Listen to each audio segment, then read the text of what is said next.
أما بعد فأعوذ بالله من الشيطان الرجيم بسم الله الرحمن الرحيم قد أفلح من تزكى صدق الله العظيم. بزرگان محترم اور میرے عزیز دوستو، اللہ رب العزت کا شکر اور احسان ہے کہ اس نے اس سال ہمیں رمضان المبارک کے 30 تراویح باجماعت ادا کرنے کی توفیق عطا فرمایا. انشاءاللہ کل 30واں روزہ بھی ہمارا مکمل ہو جائے. اللہ تعالیٰ ہمارے ان تراویح کو، ان روزوں کو اپنے کرم سے قبول فرمائے. اور اللہ سے دعا ہے اللہ تعالیٰ یہ مبارک مہینہ بار بار پوری امت کو نصیب فرمائے اور اس کی قدردانی کی توفیق عطا فرمائے. کل آخری روزہ ہے. کل جیسے ہی غروب ہو جائے گا رمضان المبارک کی مبارک گھڑیاں بھی ہم سے جدا ہو جائے گی. مغرب کے بعد جو وقت شروع ہوگا وہ رمضان کے نہیں شوال کے دن، اور وہ رات عید الفطر کی رات ہوگی. عام طور پر لوگ رمضان کے راتوں کی تو قدر کر لیتے ہیں لیکن عید کی رات کی قدر نہیں کرتے. حالانکہ اللہ کے نبی صلی اللہ علیہ وسلم نے عید کے رات میں بھی جاگ کر عبادت کرنے کا حکم فرمایا ہے. عید کی رات انعام کی رات ہوتی ہے اور وہ رات دعاؤں کی قبولیت والی رات ہے. 5 راتیں ایسی ہیں جس میں اللہ تبارک و تعالی دعائیں قبول فرماتے ہیں. ان میں سے ایک عید الفطر کی رات بھی ہے اور فرمایا جو اس رات کو اللہ سے مانگے گا اللہ اپنے خزانے سے اسے عطا فرمائے. وہ رات پہلے کیا مانگے؟ پہلے اللہ سے مغفرت مانگے، چونکہ عید کے دن اللہ اپنے بندوں کو مغفرت کی خوشخبری سناتا ہے اور فرشتوں کو گواہ بناتا ہے. اللہ سے دعا کرنا ہے اللہ جب تو اپنے بہت سارے بندوں کی عید کے دن مغفرت کرے گا اس میں ہمیں بھی شامل کرنا. یقیناً عید کی رات بہت سارے کام ہوتے ہیں. بازاروں کو جانا پڑتا ہے کپڑے خریدنے کے لیے، سودے خریدنے کے لیے، گوشت خریدنے کے لیے مدد لے کے آئے. آپ بازار جائیں یہی رمضان کے اثرات لے کر بازار کو جائیں. جیسے رمضان میں ہم ذکر کا اہتمام کرتے تھے، گناہوں سے بچتے تھے، اسی طرح بازار میں گناہوں سے بچتے ہوئے جائیں. اور بازار کو جب جائیں گے تو چوتھا کلمہ پڑھ کر جانا، یہ بازار کا حق ہے۔ عید کی رات نہیں، زندگی بھر کبھی بھی بازار کو جانا پڑے، چوتھا کلمہ کا اہتمام کرنا۔ ایک صحابی غالباً جن کا نام طفیل رضی اللہ عنہ تھا، وہ روزانہ بازار جاتے تھے، کوئی چیز نہیں خریدتے تھے، بس بازار میں سب کو جاننے والے کو نہیں جاننے والوں کو سب کو سلام کرتے اور بازار سے آ جاتے۔ ان کے ساتھی نے دیکھا یہ کچھ خریدنا ہی نہیں ہے تو کیوں روزانہ بازار جاتے ہیں؟ ان سے سوال کیا تم روزانہ بازار کیوں جاتے ہو حالانکہ کوئی چیز تم خریدتے نہیں؟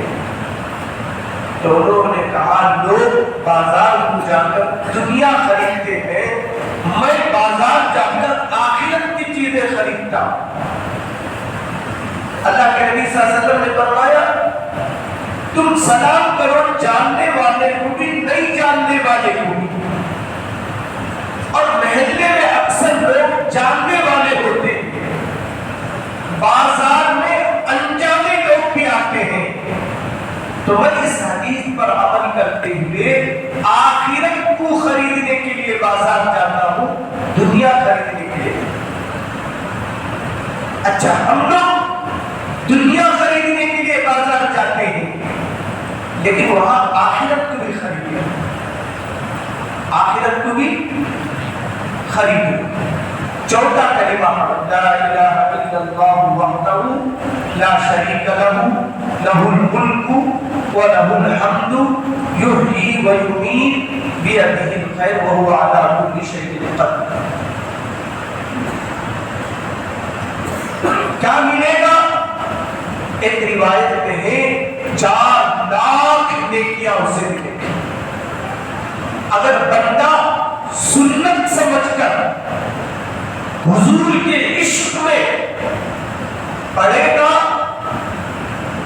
نیکیوں کا کوئی حد نہیں، اجرہم بغیر حساب، اللہ بغیر حساب کے اسے نیکیاں دے گا۔ تو عید کے رات آپ ضرور بازاروں کو جائیں لیکن مسلمان بن کر جائیں گے۔ اللہ نے قرآن میں فرمایا تمہاری زندگی ایمان کی حالت میں گزرنی چاہیے، یہاں تک کہ تمہاری موت بھی ایمان کی حالت میں آئے۔ اللہ ہم سب کا اور پوری امت کا ایمان پر خاتمہ نصیب فرمائے۔ اب عید کے رات جب سودا وغیرہ ضروریات سے فارغ ہو جائیں گے تو گھر میں بیٹھ کر ذکر کرو، استغفار کرو، گھر ہی میں نماز پڑھو، ضروری نہیں کہ آپ مسجد ہی میں آ کر نماز پڑھیں، گھر میں نماز پڑھیں۔ تمہیں دیکھیں گے گھر والے کو بھی شوق پیدا ہو، گھر کا ماحول مرد سے بنتا ہے، جب مرد بنا دیتا ہے گھر کی عورتیں اسے جاری کر دیتی ہیں۔ اللہ کے پیارے نبی صلی اللہ علیہ وسلم خود عمل کرتے تھے، آپ کے عمل کو دیکھ کر گھر والے عمل کرتے تھے۔ جیسا کہ کل میں نے بتایا اللہ کے نبی صلی اللہ علیہ وسلم جب اہتمام سے آخری عشرے کا اعتکاف کرتے تو ازواج مطہرات کے دل میں بھی خواہش پیدا ہو گئی اللہ کے نبی جب اس قدر اہتمام سے اعتکاف کرتے ہیں ہم کیوں نہ کریں۔ حضرت عائشہ رضی اللہ عنہا نے حضرت حفصہ رضی اللہ عنہا نے حضور صلی اللہ علیہ وسلم سے کہا اے اللہ کے نبی آپ اعتکاف کا اہتمام فرماتے ہیں، ہمیں بھی اجازت دیجیے۔ چنانچہ روایتوں میں آتا ہے حضرت عائشہ نے بھی اس وقت سے اعتکاف کا اہتمام فرمایا، آخری عمر تک حضرت عائشہ بھی اعتکاف فرمایا کرتے۔ گھر کا ماحول بنانا مرد کی ذمہ داری ہے. جیسے گھر کی چیزوں کو خریدنا مرد اپنی ذمہ داری سمجھتا ہے، ان کو دین سکھانا، دین پر چلانا یہ مرد کے ذمہ ہے. اسی لیے اللہ کے پیارے نبی صلی اللہ علیہ وسلم نے فرمایا تم اپنے گھروں کو قبرستان نہ بناؤ. کیا مطلب؟ قبرستان میں کوئی نماز پڑھتا ہے کیا؟ وہ ان کی نماز پڑھتا. تم ایسا نہ بنو، بلکہ اپنے گھروں میں نماز پڑھو، بلکہ نفل اور سنت نمازیں تو گھروں میں ادا کرنا. کیوں؟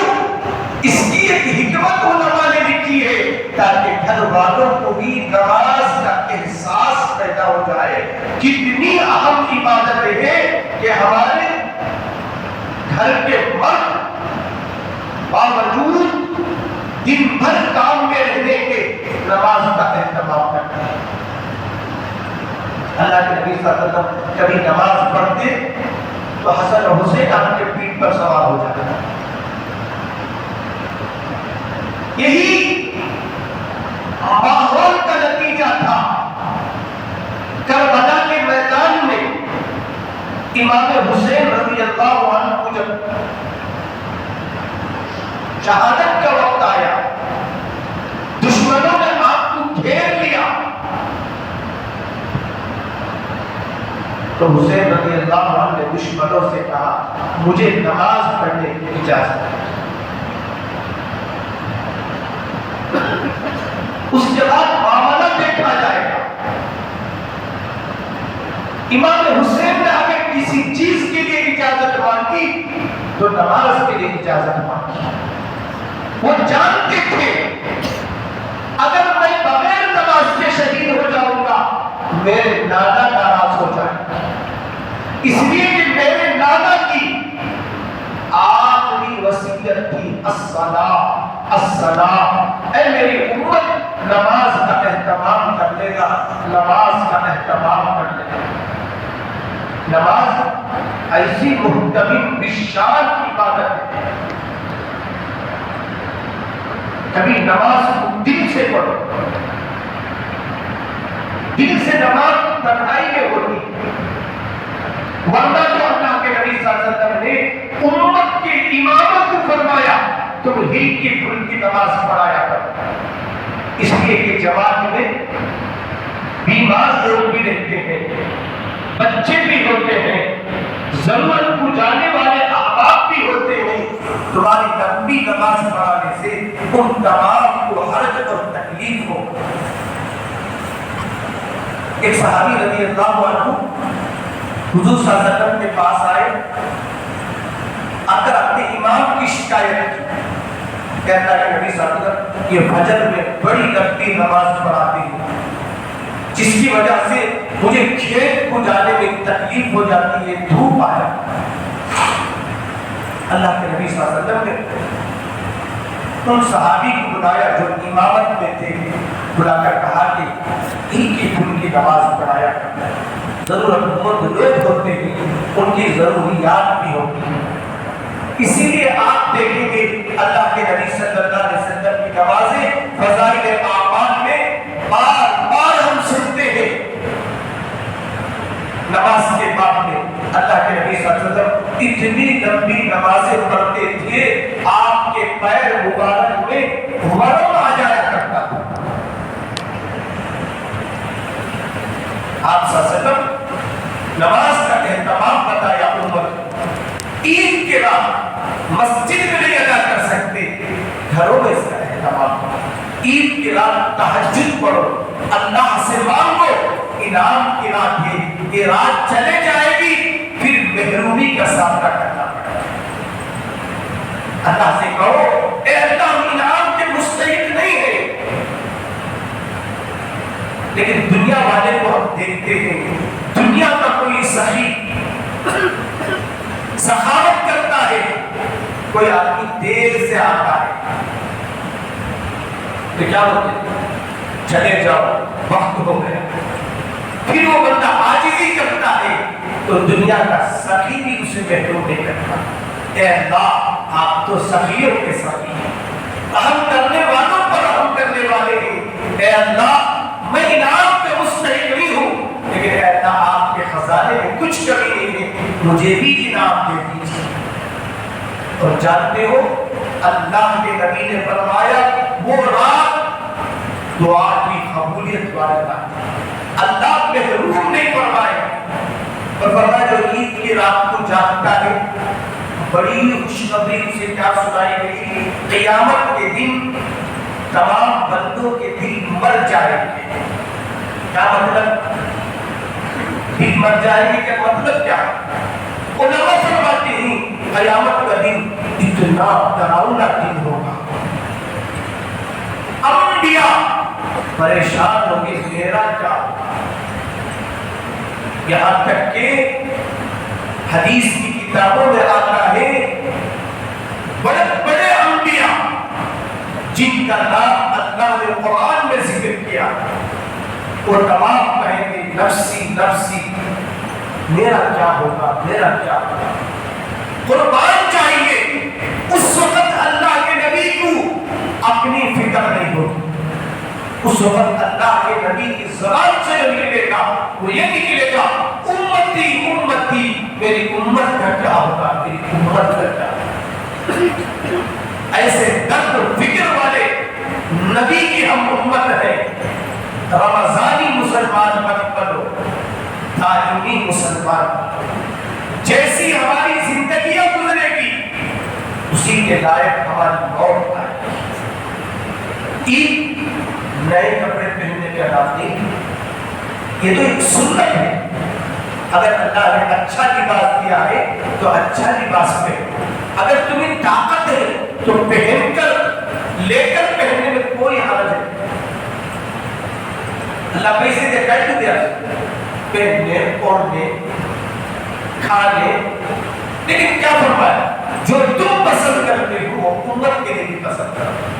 تم چاہتے ہو ہم نئے کپڑے پہنیں, امت کے غریبوں کو بھی دن سوچ لیا. تم چاہتے ہو میرے بچے اچھے کھائے, امت کے غربا کو بھی سوچ لیا کرو وہ بھی بچے اچھے کھائے.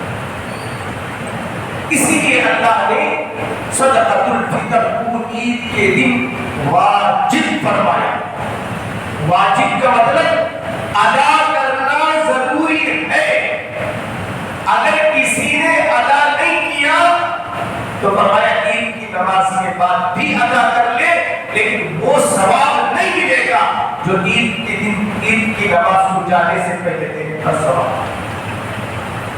اس لیے عید الفطر کے دن جو فطرہ ہے اس کا مقصد ہی غریبوں کی عید کی سامان ہے. اس لیے فطرہ ابھی سے ادا, فطرہ ابھی سے ادا, تاکہ امت کے ضرورت مند لوگ عید کی تیاری کریں.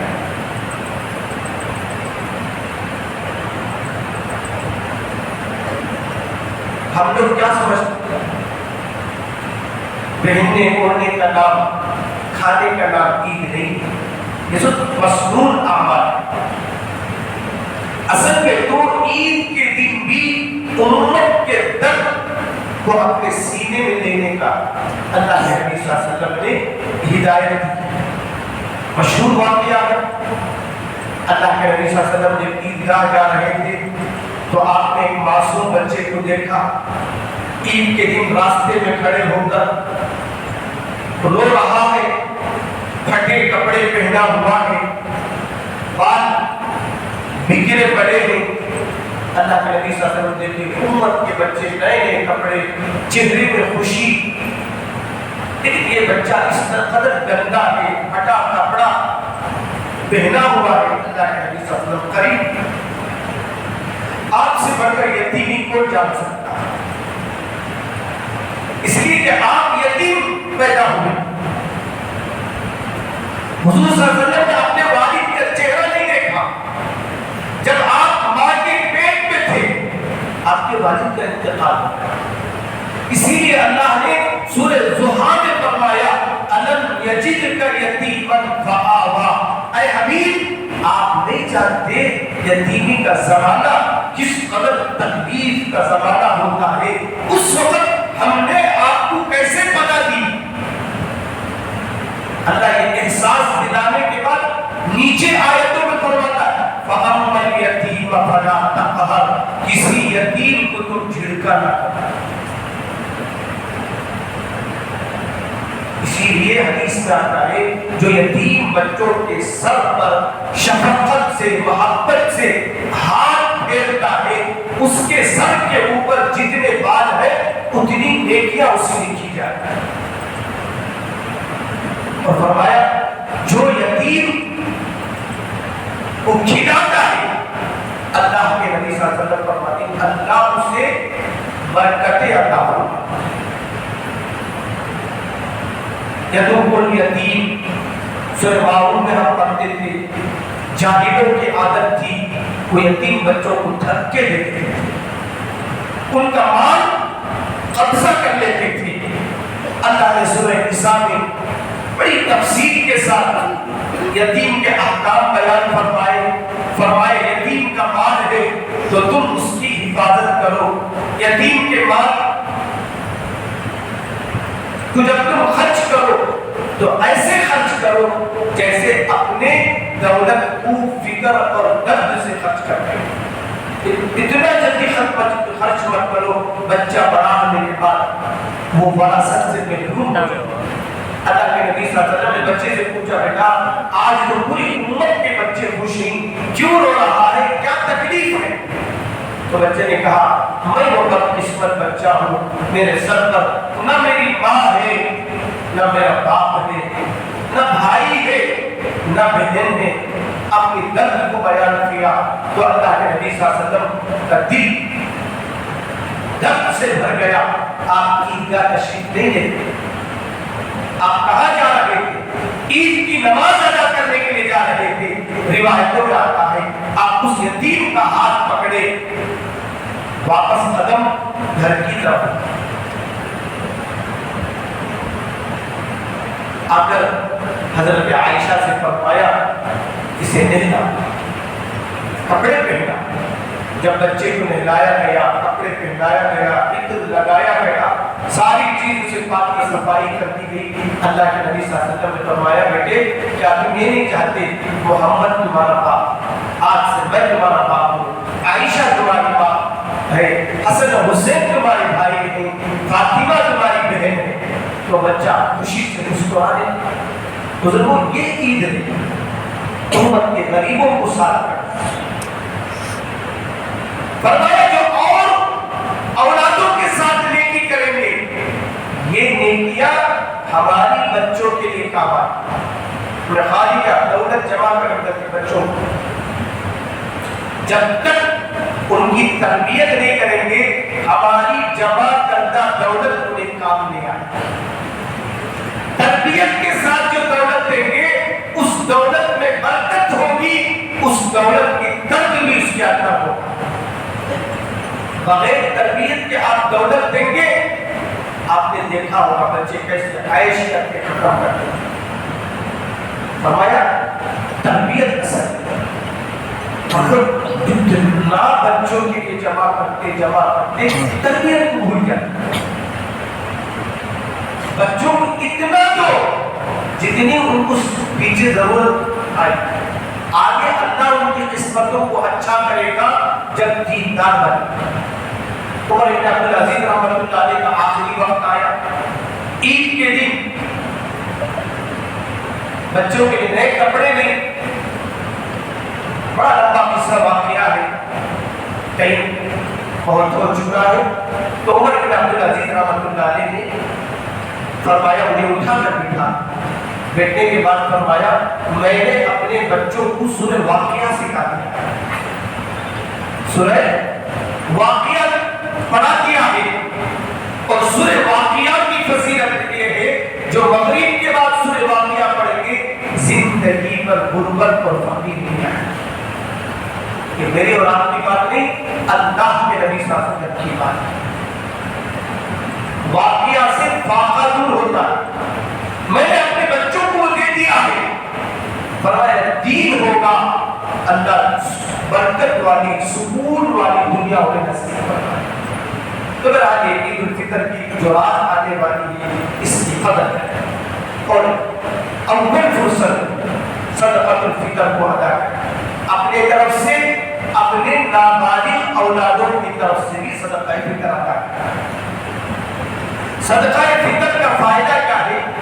فرماتے ہیں جس نے روزہ رکھا اس کے روزے میں جو گناہ ہو گئے، کوتاہیاں ہو گئی انجانے طور پر اللہ تعالیٰ ان کوتاہیوں کو اس صدقے کے بدلے میں معاف فرماتے ہیں، اور یہ صدقہ روزوں کی قبولیت کا ایک سبب بھی۔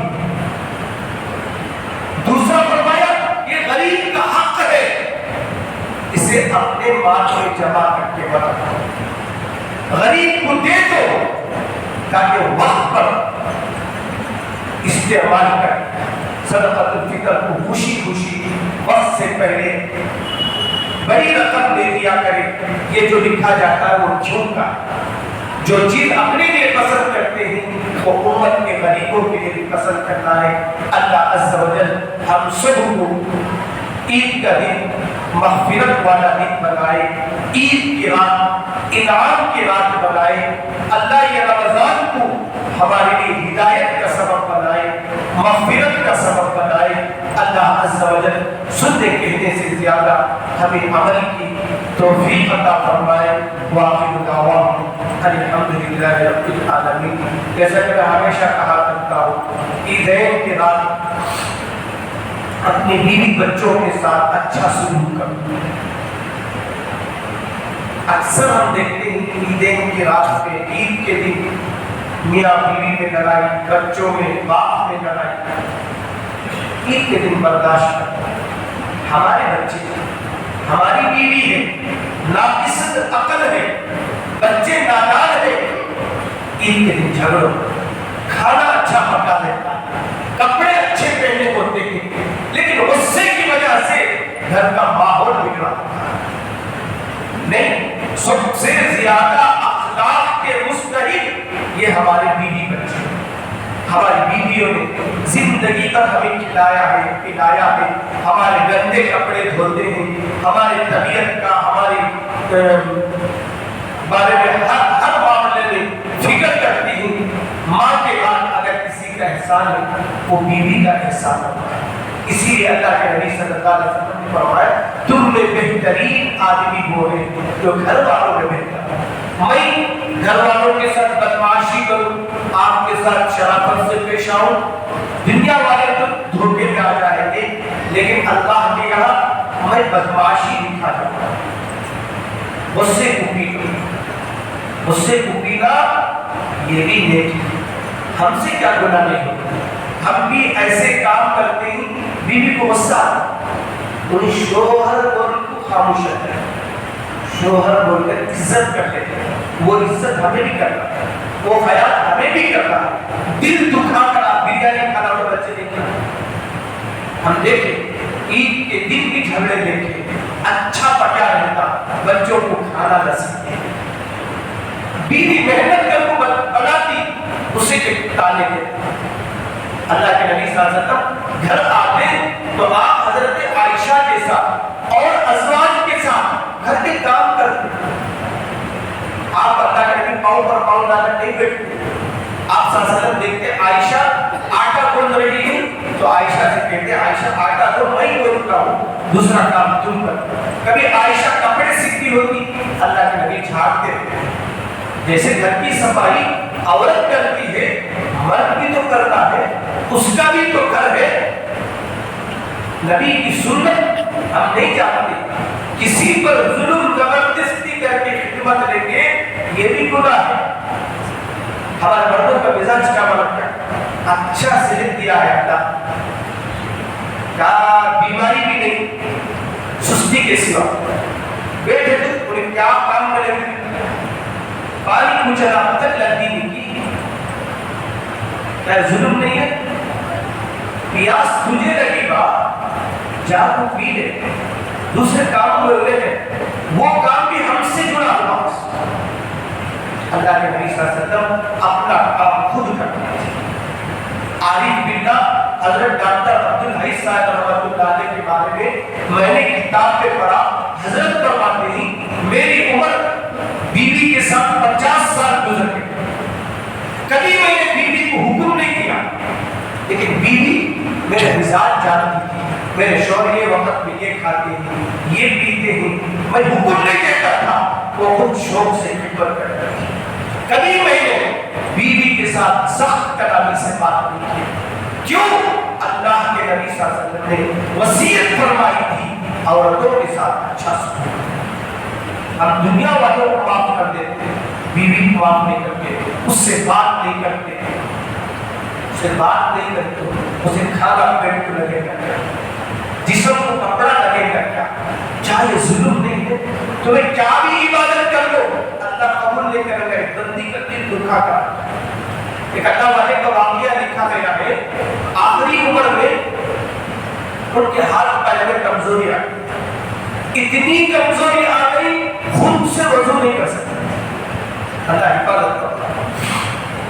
بیوی وضو کراتی تھی، کیا خوش نصیب بیوی تھی، بیوی وضو کراتی تھی. لیکن وضو کے دوران ایک مرتبہ کیا کی، انگلیوں کا خلال کرنا بیوی نے چھوڑ دیا. خلال بولتے ہیں انگلیوں میں انگلی ڈالنا. جیسے دیکھو اکثر لوگوں کو مسئلہ معلوم نہیں جب آباد ہے کہ وضو کرے تو اس طرح خلال کرنا، انگلیوں میں انگلی ڈالنا. یہ درمیان میں جو یہ ہے حصہ یہ بھی ٹھیک ہے. اسی طرح پیر میں بھی 5 انگلیاں، اس میں بھی خلال کرتا ہے انگلیوں. اگر یہ خلال نہیں کریں گے وضو نہیں ہوگا. اس لیے تو اس سے سوکھ جاتا. اللہ کے نبی صلی اللہ علیہ وسلم نے فرمایا ایڑی کو بھی اچھا رکھنا. ایک صحابی حضور صلی اللہ علیہ وسلم دیکھے وہ آ کر سامنے نماز پڑھے، ایڑی کا پیچھا سے تھوڑا سوکھا تھا. اللہ کے نبی صلی اللہ علیہ وسلم نے اس صحابی کو بلایا، فرمایا ویل للعقاب، اللہ ایڑیوں کو بھی عذاب دیتے ہیں.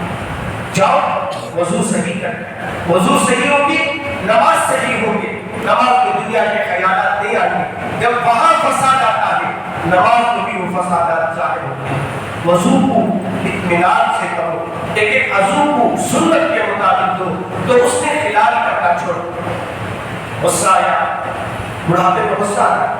اسی لیے اللہ نے ماں باپ کا حق بیان کرتے ہوئے فرمایا اور ماں باپ میں سے کوئی بڑھاپے کو پہنچ جائے تو تم اس کو جھڑکا نہ کرو، اف نہ کہو. والدین کے بارے میں اللہ ہوتا ان نقل کی بڑا آخر و مدبی تفسیر بولتے تو عمر شروع ہو جاتا. تو اس وقت اللہ ہوتا بڑھاپے میں چڑ آ جاتا. اب میں نے بیڑ کے ایک مار دیا. ہم لوگ کتنا بیڑ کو مارے ہیں اور کم رہتے ہیں کہ مارنے والے کو احساس کرنا، بیوی سے معافی مانگے. میں سنا جی معافی مانگتے ہیں معاف کرنا. اب ایک تماچا دی درمیان میں اللہ راستے ان کے دل میں ڈالا، میری بندی کا دل توڑ کر تو میرے سامنے سجدہ کرے تو میں وہ سجدہ قبول کرتا. دل میں بات آئی، فوراً گئے جا کر بیوی سے بولے مجھے معاف. بیوی بھی نیک تھی، بولے میں اسی وقت تمہیں معاف کرتی. تو میرا عید کے دن گھر کے ماحول کو اچھا بنا، گندی زبان استعمال نہ کرو، غصہ نہ کرو. آخرت بھی نقصان، دنیا بھی نقصان. اللہ عز و جل سننے کہنے سے زیادہ ہمیں عمل کرنے کی توفیق عطا فرمائے. خاص طور پر عید میں اپنے میاں بیوی بچوں کے اندر اللہ خوشیاں پیدا کرے. وآخر دعواہم الحمدللہ رب العالمین. یا رب الحمد کما ينبغي لجلال وجهك وعظيم سلطانك. اللهم صل على سيدنا مولانا محمد وعلى ال سيدنا مولانا محمد وبارك وسلم.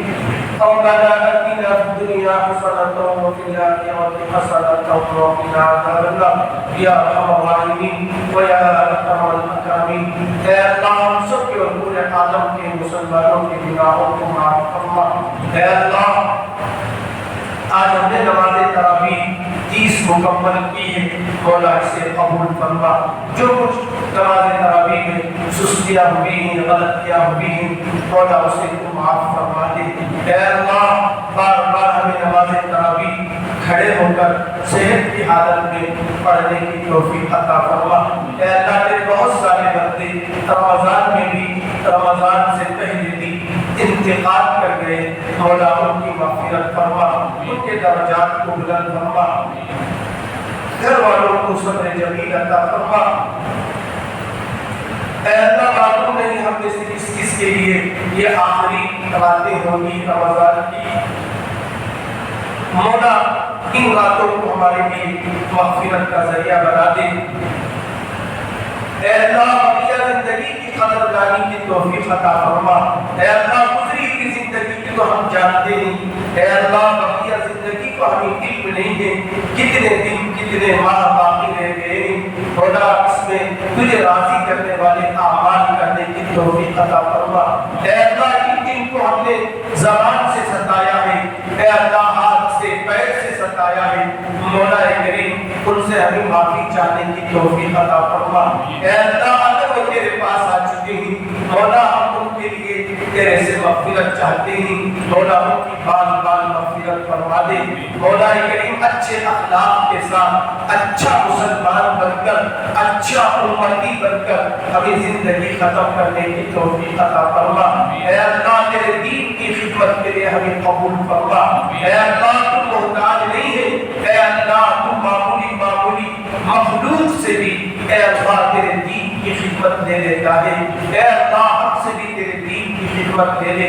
اے اللہ یہ برائیوں کا زمانہ ہے، فتنوں کا زمانہ ہے، اے اللہ ہم بچنا بھی چاہتے ہیں تو مولا ان برائیوں سے بچنا ہمارے لیے مشکل ہے۔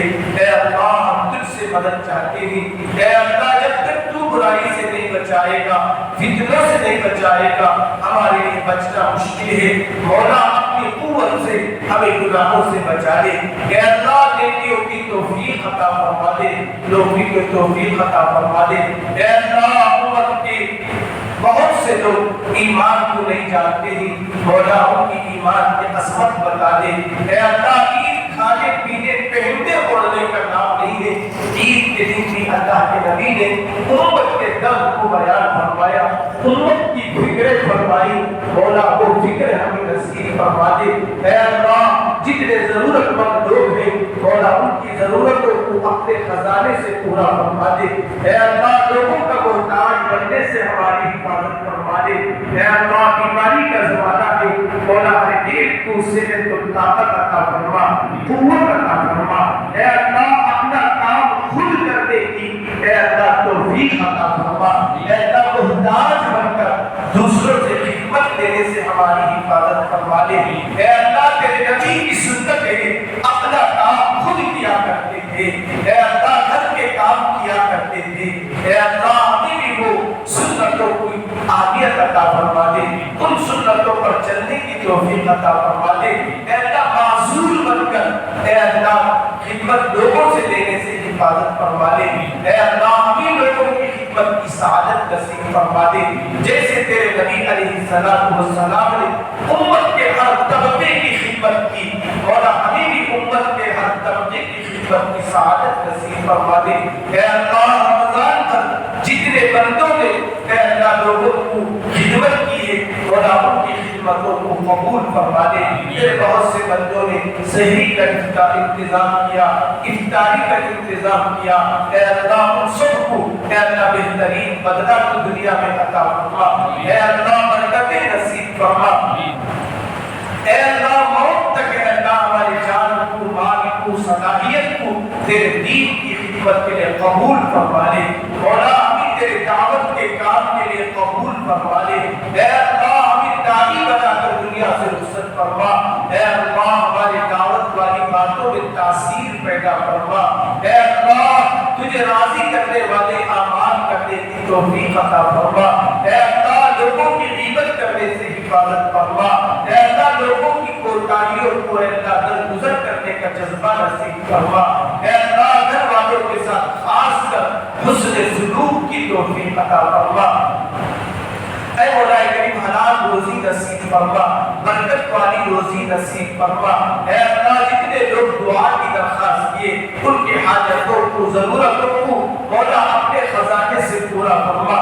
اے اللہ امت کا ایک بڑا طبقہ بیمار ہے، مولا انہیں صحت و تندرستی نصیب فرما۔ اے اللہ اگر ان کو صحت و تندرستی نہیں ہے، بیماری موت کا پیغام لے کر آئی ہے، تو مولا ان کی مغفرت فرما دے، لوگوں کے حقوق مرنے سے پہلے ادا کرنے کی توفیق عطا فرما دے۔ اے اللہ ہمارے اندر کوئی نیکی نہیں ہے، مولا یہی دن ہمارے لیے مغفرت مانگنے کے ہیں۔ اے اللہ آج کے رات ہم آپ سے مغفرت مانگتے ہیں، ہمیں اے اللہ معاف فرما دے، معاف فرما دے، اپنی زندگی کی قدردانی کی توفیق نصیب فرما دے۔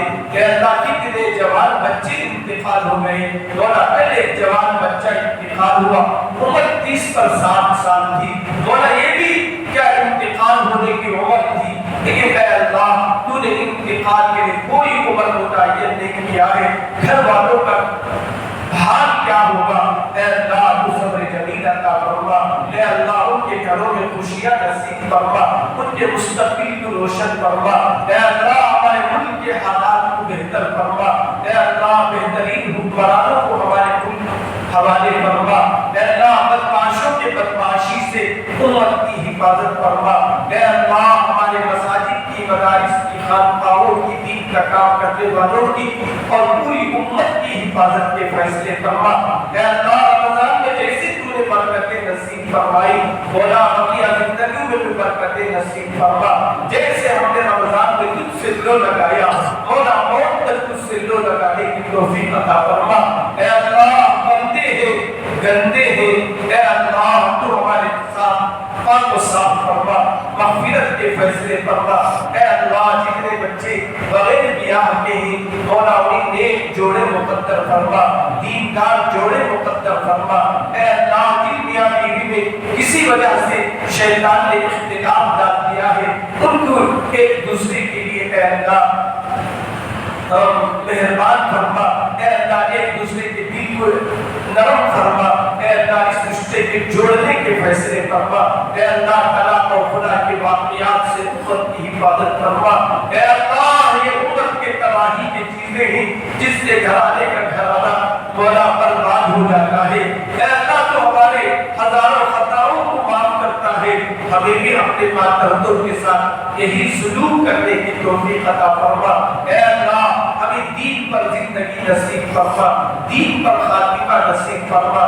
جتنے لوگوں نے اعتکاف کیا ہے مولا ان کے اعتکاف کو قبول فرما، ان کے جائز مقاصد کو قبول فرما۔ اے اللہ ان کے قربانیوں کو قبول فرما، ان کے مرادوں کو پورا فرما۔ اے اللہ پوری امت کو چین و ساز، چین و سکون والی زندگی نصیب فرما۔ اے اللہ فلسطین پر جو آج تک مظالم جاری ہے مولا ظالموں کو ہدایت دے، ورنہ چن چن کر ہلاک فرما۔ حرمین شریفین کی حفاظت فرما۔ اے اللہ ہمارے ملک کی خاص طور پر حفاظت فرما۔ جتنے لوگ شہید ہو گئے ان کے درجات کو بلند فرما۔ اے اللہ جتنے لوگ بے گھر ہو گئے ان کے آبادی کے فیصلے فرما دے۔ اے اللہ ہم سب کو اے اللہ جو مانگے وہ بھی عطا فرما دے، جو مانگنے سے مولا رہ گیا وہ بھی عطا فرما دے۔ مسلمانوں کی جان میں مال میں برکتیں نصیب فرما دے۔ اے اللہ ہماری تجارتی لائن سے جو پریشانیاں ہیں مولا ان پریشانیوں کو دور فرما دے۔ اے اللہ اپنی امت کو اے اللہ ایک اور نیک بنا دے، ہر طرح کے اختلافات سے امت کی حفاظت فرما دے۔ اے اللہ ہمارے والدین کی مغفرت فرما دے۔ اے اللہ اگر موجود ہیں ان کی عمر میں برکت عطا فرما، تیرے پاس آ گئے ہیں تو جنت الفردوس انہیں نصیب فرما، قبر کو ان کے لیے راحت کی جگہ بنا دے۔ ہمارے اوپر میں ایک دن موت کا متعین ہے مولا آسانی کے ساتھ ہمارا خاتمہ فرما، ایمان کے ساتھ خاتمہ فرما، مرتے ہی جنت واجب فرما، قبر کے عذاب سے، قبر کے وحشت سے اے اللہ پوری امت کی حفاظت فرما، مرحومین کی مغفرت فرما، مرحومین کی مغفرت فرما۔ اے اللہ اس دعا کو محض اپنے لطف و کرم سے حضور صلی اللہ علیہ وسلم کے صدقے میں قبول فرما۔ وصلی اللہ تعالی علی خیر خلقہ محمد و آلہ و اصحابہ اجمعین برحمتک یا ارحم الراحمین والحمد للہ رب العالمین۔